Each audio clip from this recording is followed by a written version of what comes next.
How are stars formed? They start off as mere particles in vast clouds of dust and gas.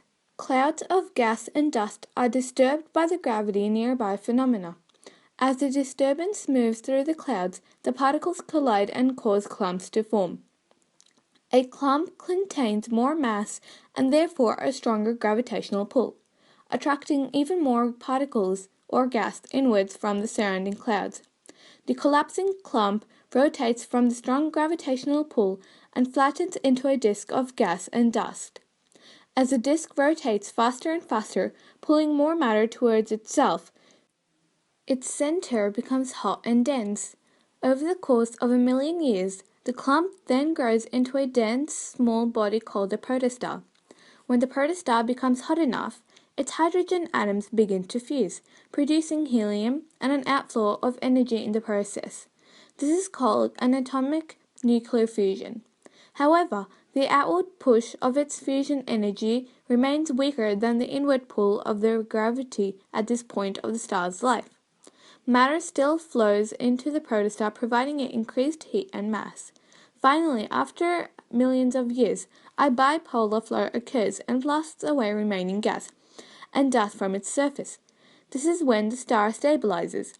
It reaches the point where its output exceeds its intake, and the outward pressure from hydrogen fusion now counteracts gravity's inward pull. It is now a main sequence star and will remain so until it burns through all its fuel. How are galaxies formed? In clouds, gravity causes the gas and dust to collapse and form stars. These stars burned out quickly and become globular clusters, but gravity continued to collapse the clouds. As the clouds collapsed, they formed rotating disks. The rotating disks attracted more gas and dust with gravity and formed galactic disks. Inside the galactic disk, new stars formed. Bodies of gas, dust, and young stars collide. The stars begin to rotate around the center of the mass. The rotation contracts the cloud and forms a galactic disk. Motion created by the spinning disk causes the spiral arms to form. The distances in between the galaxies seems large, but the diameters of galaxies are also large.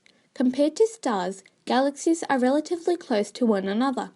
They can interact and, more importantly, collide. When galaxies collide, they actually pass through one another. The stars inside don't run into one another because of the enormous interstellar distances, but collisions do tend to distort a galaxy's shape. Computer models show that collisions between spiral galaxies tend to make elliptical ones. So, spiral galaxies probably haven't been involved in any collisions. Scientists estimate that as many as half of all galaxies have been involved in some sort of collision. Scientists identify elliptical and spiral galaxies as the two main types.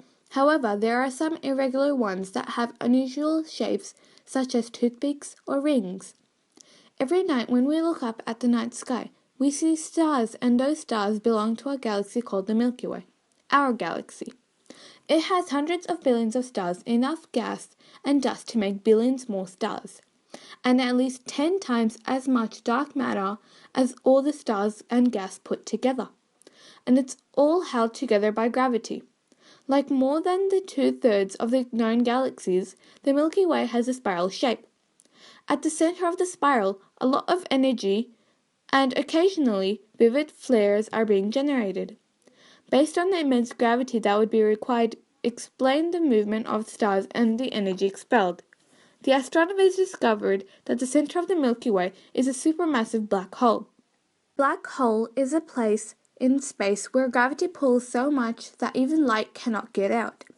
The gravity is so strong because matter has been squeezed into a tiny space. This can happen when a star is dying. Because no light can get out, people can't see black holes. They are invisible. Space telescopes with special tools can help find black holes. The special tools can see how stars that are very close to black holes act differently than other stars. Holes can be big or small. Scientists think the smallest black holes are as small as just one atom. These black holes are very tiny but have the mass of a large mountain. The largest black holes are called supermassive. These black holes have masses that are more than 1 million suns together. The supermassive black hole at the center of the Milky Way galaxy is called Sagittarius. It has a mass equal to about 4 million suns that would fit inside a very large ball that could hold a few million Earths. Scientists have found proof that every large galaxy contains a supermassive black hole at its center, including elliptical or irregular galaxies if they are large enough. Elliptical galaxies are roughly egg-shaped and are found largely in galaxy clusters and smaller compact groups. Most elliptical contain older, lower-mass stars, and because they lack a great deal of star-making gas and dust clouds, there is a little new star formation occurring in them. Elliptical can have as few as 100 million to perhaps 100 trillion stars, and they can range in size from a few thousand light-years across to more than a few 100,000 light-years. Irregulars usually do not have enough structure to characterize them as spirals or ellipticals. Therefore, their name, irregular galaxies.